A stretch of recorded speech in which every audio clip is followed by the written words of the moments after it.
Okey, Assalamualaikum dan salam sejahtera kepada rakan-rakan, kepada pensyarah Dr. Azli Zamani. Okey, hari ini kami daripada kumpulan 12 ingin membincangkan ataupun menerangkan berkaitan dengan kaunseling atas talian. Assalamualaikum, hai, nama saya Muhammad Fido Hafizi bin Izham, nombor metrik 262895. Assalamualaikum, nama saya Nur Syada binti Zamri dan nombor metrik saya adalah 262892. Assalamualaikum, nama saya Syarah Saidin, nombor metrik 262872. Assalamualaikum dan hai, nama saya Nurul Nadia binti Azman, nombor metrik 262977. Hari ini saya ingin menjelaskan berkaitan pengenalan kaunseling atas talian. Sebelum kita pergi lebih lanjut, izinkan saya untuk memberi definisi kaunseling itu sendiri, yang seperti mana kita semua sedia maklum bahawa kaunseling ini adalah satu proses hubungan menolong yang berteraskan kepada asas psikologi yang melibatkan antara kaunselor profesional dan berdaftar dan seorang klien yang mempunyai masalah. Seterusnya, kaunseling daripada segi definisi kaunseling atas talian pula, ia merujuk kepada satu proses di mana menggunakan satu platform melalui satu peranti kepada satu peranti yang lain yang dapat berhubung antara satu sama lain bagi mewujudkan proses komunikasi itu berlangsung secara dua hala. Okey, bertumbuhan kaunseling atas talian ni sejajar dengan perkembangan media teknologi baru yang bersesuaian dengan era revolusi industri 4.0 yang kita lihat hari ini. Banyak badan-badan profesional yang lain dah beralih kepada media teknologi baru ini. Okey, daripada tujuan kaunseling atas talian ini dilaksanakan, dia ada dua tujuan, iaitu menjadi alternatif kedua bagi klien yang mempunyai masalah daripada segi kos, jarak dan masa. Yang mana kita boleh lihat kaunseling atas talian ini daripada segi masanya adalah lebih fleksibel, daripada segi kosnya dapat dijimatkan berbanding dengan kaunseling secara fizikal ataupun tradisional. Yang seterusnya daripada segi jarak, mungkin jarak ini kita boleh lakukan di mana-mana sahaja, tidak berfokuskan kepada satu tempat. Okey, tujuan yang kedua adalah untuk memudahkan klien. Ini bagi klien yang mempunyai masalah yang sukar untuk meluahkan perasaan dan masalah sekiranya bersemuka. Jadi melalui kaedah online ini dapat memudahkan dan dapat meredakan perasaan malu untuk meluahkan permasalahan yang ada dalam dirinya.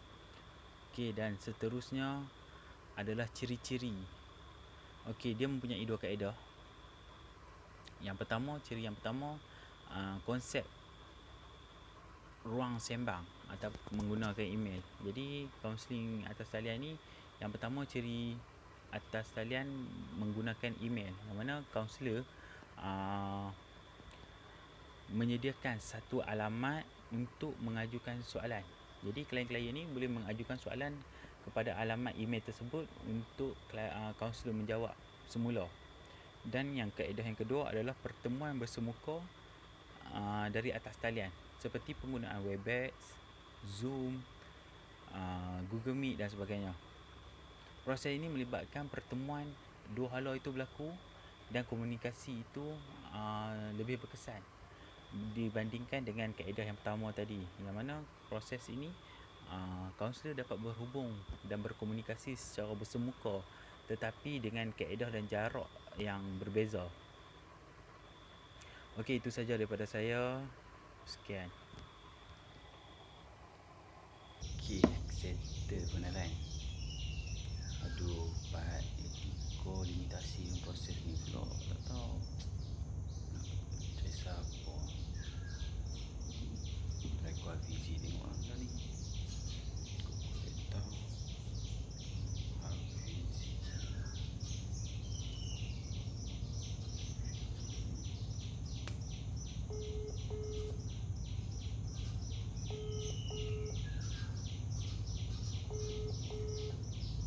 Assalamualaikum. Waalaikumsalam warahmatullahi. Ya, saya. Apa abang sihat? Sihat, alhamdulillah. Okay, macam ni saya ada masa orang tu ada sikit orang tu apa benda tak faham. Oh, tentang apa tu? Berkaitan dengan kaunseling atas talian. Jadi Fizi boleh terangkan tak?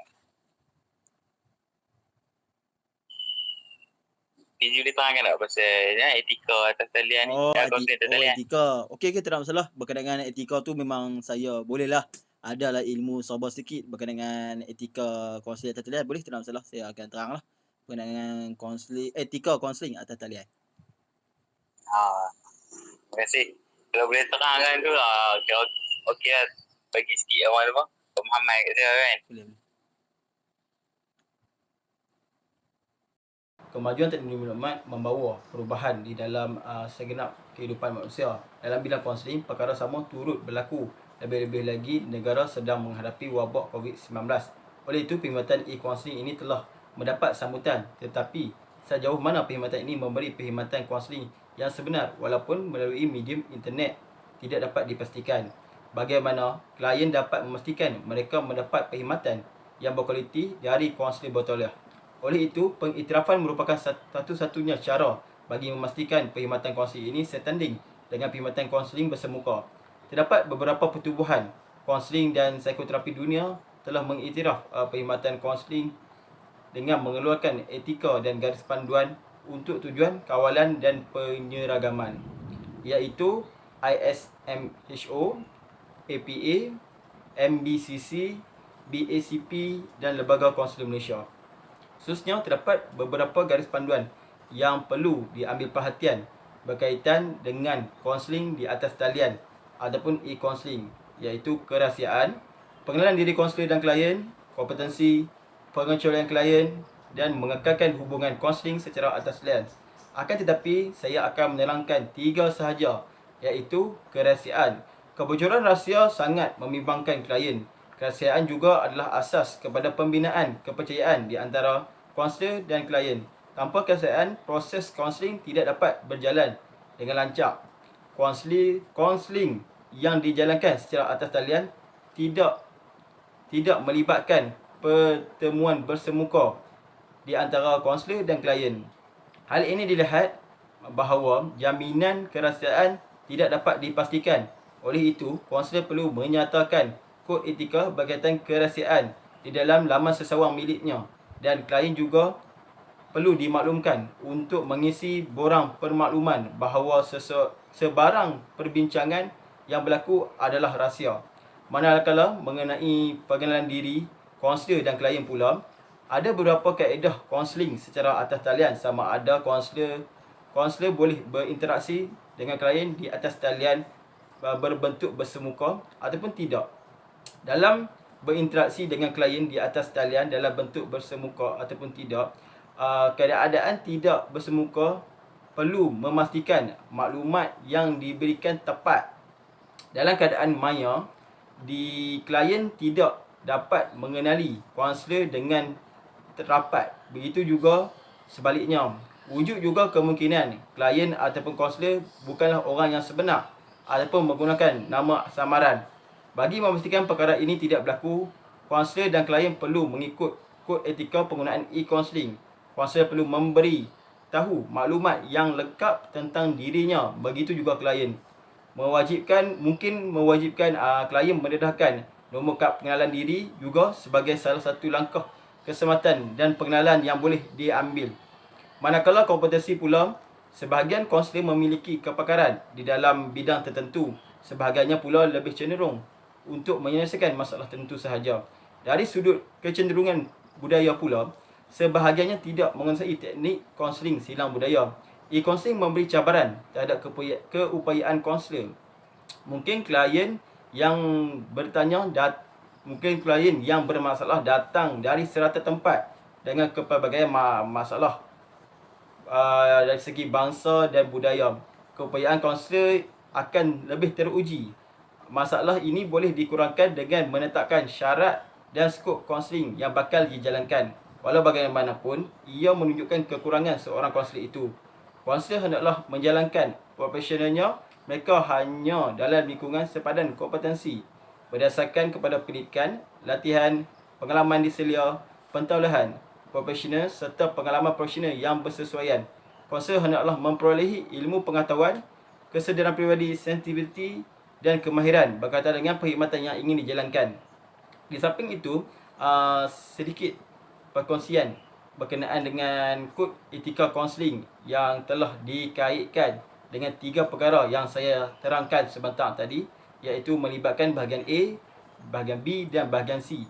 Pada bahagian A, iaitu bahagian A perhubungan menolong, iaitu A2 persetujuan termaklum di dalam perhubungan kaunseling, A2A persetujuan termaklum, A2B jenis maklumat yang diperlukan. Khususnya bahagian B pula, iaitu bahagian B kerahsiaan, komunikasi private dan privacy.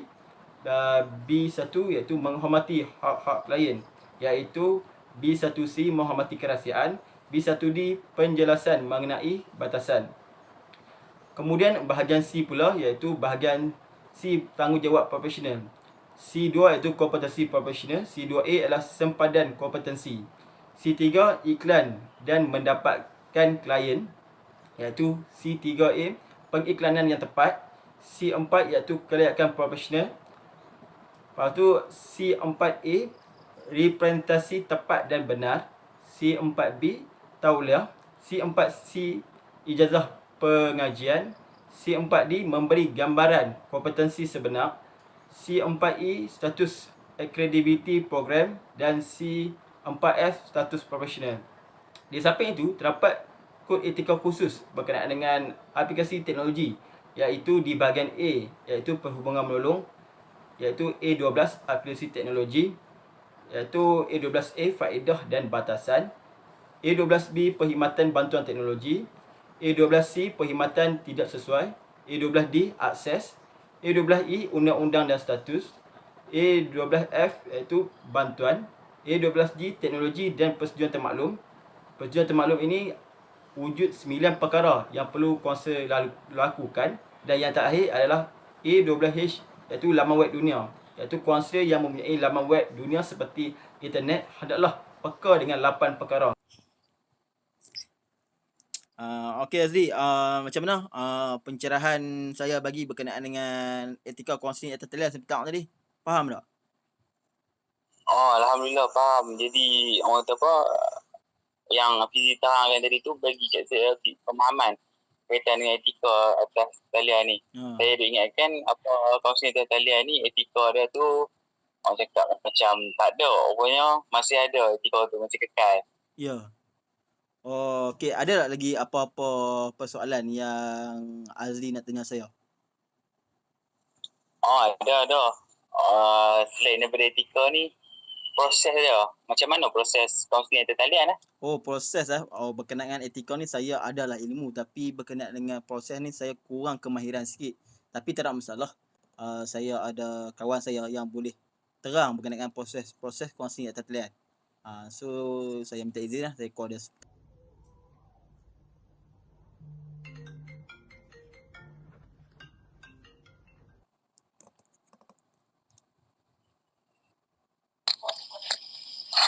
Assalamualaikum Syuhada. Ya, Waalaikumsalam. Minta maaf yang mengganggu. Ni apa Azri ni dia ada hasrat sikit nak tanya Syuhada. Ya, hasrat apa tu?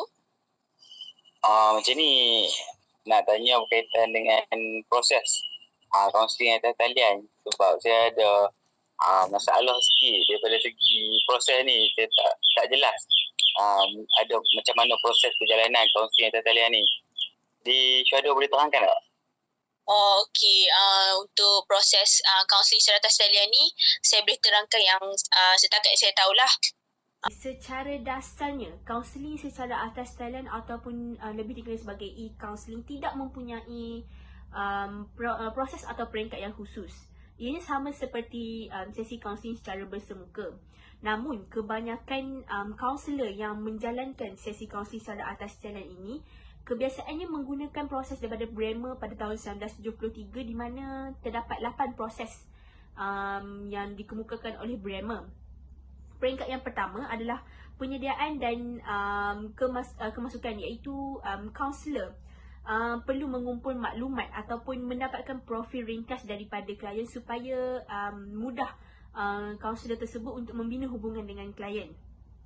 Yang kedua adalah penjelasan mengapa klien perlu mengadakan sesi, iaitu kaunselor perlu menerangkan kepada klien kenapa klien itu perlu menghadiri sesi kaunseling yang telah disarankan. Peringkat yang ketiga adalah menstruktur dan merangka proses kaunseling, di mana kaunselor perlu melakukan penstrukturan dengan klien supaya klien lebih tahu dan faham tentang proses kaunseling yang akan berjalan. Yang keempat adalah membina hubungan. Hal ini kerana bagi klien, pandangan pertama tentang kaunselornya adalah sangat penting kerana ini akan mencorakkan hala tuju dan kualiti pertemuan antara kaunselor dan klien. Seterusnya adalah penerokaan, iaitu masalah klien perlu diteroka atau dianalisis dengan lebih teliti dan objektif supaya kaunselor tidak boleh mengabaikan diri klien kerana klien dan masalahnya adalah berkait rapat. Yang keenam adalah pengukuhan. Pengukuhan iaitu ketika klien mengamalkan kemahiran-kemahiran baru. Pada peringkat ini, klien akan menerangkan dengan lebih lanjut tentang perasaannya serta pilihan-pilihan yang boleh diambil olehnya dan kemahiran baru yang perlu diamalkan oleh klien. Ketujuh adalah perancangan alternatif. Peringkat ini merupakan satu peringkat ketetapan dan kata muktamad kepada rancangan tindakan yang khusus. Dan di tahap ini, proses perancangan sudah hampir kepada tahap penyelesaian. Dan yang terakhir adalah penamatan. Peringkat penamatan adalah merupakan peringkat penilaian kaunselor terhadap keberkesanan strategi atau teknik yang telah diaplikasikan terhadap kliennya. Berlainan pula dengan proses yang dikemukakan oleh Tang Chi pada 1989, terdapat 5 proses, iaitu membina repo, perkembangan hubungan, penerokaan, perancangan alternatif dan penamatan sesi. Itu saja untuk proses kaunseling secara atas. Faham tak apa ni proses kaunseling secara talian ni? Faham? Oh, faham. Kenaan proses dia rupanya macam tu. Panjang tu lebih kurang kaunseling secara fizikal lah dia punya proses. Okay, apa kaunseling. Jadi ada lagi satu benda nak tanya ni. Tapi ikutlah antara cuaca dengan Fizi boleh bagi tahu kan kenaan dengan limitasi. Untuk limitasi saya kurang berkemahiran, tapi saya ada kawan yang boleh tolong menjawab soalan Azri tu. Okey, sekejap ya, saya call dia. Okey, bagi. Sekejap ya.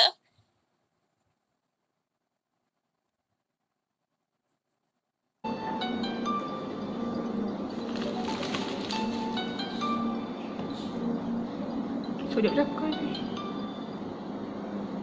Hai. Hai Syaira. Hai semua. Ya, hai.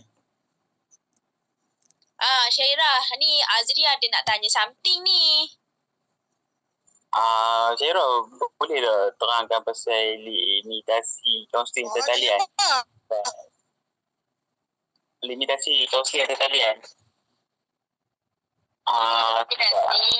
Okey. Ada kemuskilan sikit daripada segi limitasi ni, sama ada limitasi ataupun tidak dalam kaunseling atas talian ni.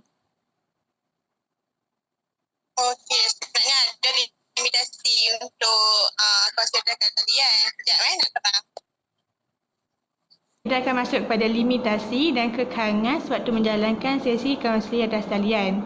Yang pertama iaitu komunikasi verbal dan non-verbal terganggu, di mana kaunselor susah untuk faham bahasa tubuh yang klien cuba tunjukkan. Perkara itu juga menyebabkan kaunselor susah untuk faham emosi yang klien cuba sampaikan. Dan yang kedua iaitu capaian internet rendah, di mana bila kita buat sesi kaunseling atas talian, kaunselor dan klien berada di kawasan yang tak sama.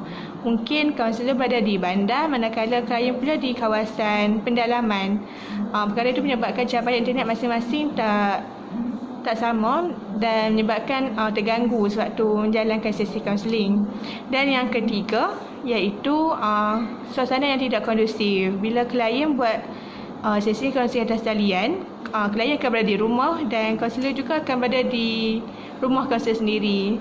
So kadang-kadang kalau buat sesi kaunseling atas talian ni, kadang-kadang kalau klien tu mak panggil ataupun bunyi-bunyi di sekitar klien.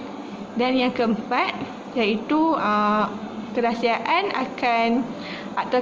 dan keselamatan diragui. Bila kita buat secara atas talian, maklumat-maklumat klien kita akan simpan, dokumen pasal klien kita akan simpan dalam phone.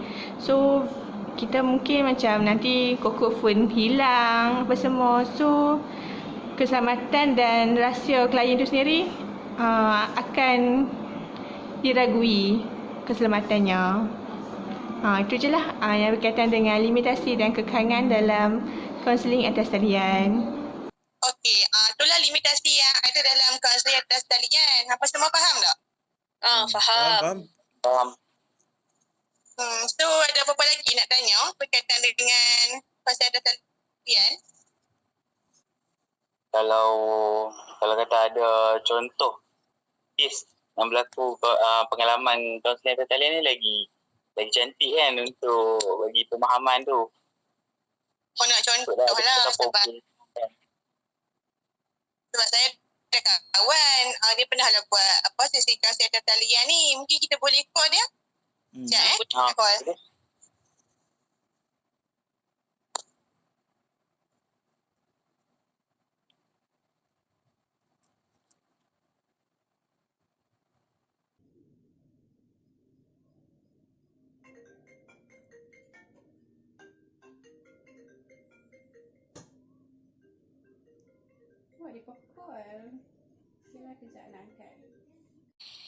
Hai Nat. Ya, hai. Awak ni ramai. Kami nak tanya sikit pasal contoh kes sebab Nadia kan pernah buat sesi kaunseling atas talian kan. Mungkin boleh share dengan kami. Okey, boleh. Sebab dia pernah buat sesi kaunseling dengan kaunselor secara atas talian. Jadi ada sedikit pengalaman untuk di-share untuk semua. Jadi saya akan menerangkan sedikit mengenai pengalaman membuat sesi kaunseling bersama kaunselor secara atas talian.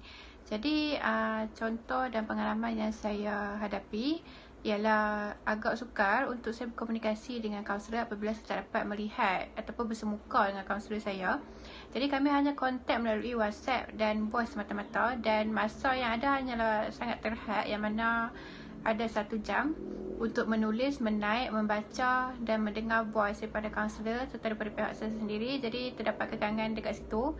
Dan pada sesi yang pertama juga kami terus bincang isu yang hendak dibincangkan lah. Jadi agak susah sebab saya tak berapa selesa, tapi kita dah berkenalan dan sebagainya. Kami pun terus masuk pada isu pada sesi yang pertama. Saya kurang selesa, tapi tak apalah sebab saya yang pilih untuk mengadakan sesi kaunseling. Jadi itulah sedikit kekangan yang saya hadapi ketika membuat sesi kaunseling. Dan saya juga agak kekok sebab saya tak betul-betul rasa selesa lagi dengan kaunselor, tapi disebabkan terpaksa membuat sesi kaunseling secara atas talian. Jadi kami teruskan jugalah pada hari tersebut. Jadi sesi itu hanya berlangsung secara beberapa kali sahaja dan kemudian sesi ditamatkan memandangkan isu juga berjaya diselesaikan. Jadi itulah sedikit pengalaman saya ketika membuat sesi kaunseling secara atas talian. Faham dah sedikit mengenai pengalaman yang Nadia share sebentar tadi. Ada apa-apa lagi untuk tambahan ataupun pertanyaan? Setakat ni. Faham dah? Faham. Jadi terima kasih semua sebab mengganggu ambil masa sikit. Mula Azri lah yang tak faham kaitan dengan proses perjalanan kaunseling atas talian ni. Jadi Azri minta bantuan daripada Hafizi. Jadi kawan-kawan yang lain semua turut bantu. Terima kasih. Kalau ada apa-apa lagi, saya undur diri dulu nak. Nama saya Sharon Saidin. Bye.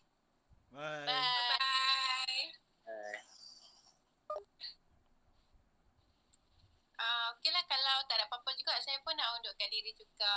Saya Nurul Nadia minta diri dulu. Bye-bye. Assalamualaikum. Bye. Waalaikumsalam.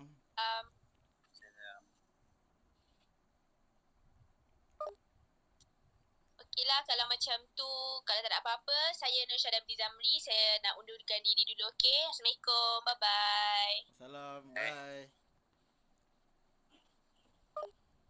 Okeylah, Kira Azri. Saya rasa kita dah selesai dah berkenaan dengan kaunseling atas talian. Jadi, haraplah sedikit sebanyak boleh menjadi titik permulaan lah untuk Azri dalam lebih mengetahui lebih lanjut berkenaan kaunseling atas talian. Apa-apa pun, saya Muhammad Fiduh Hafizi bin Izam, saya undur diri dulu. No? Okey, baik. Assalamualaikum. Baik. Waalaikumsalam. Terima kasih. Ya. Buat jemput orang lain sama. Terima kasih.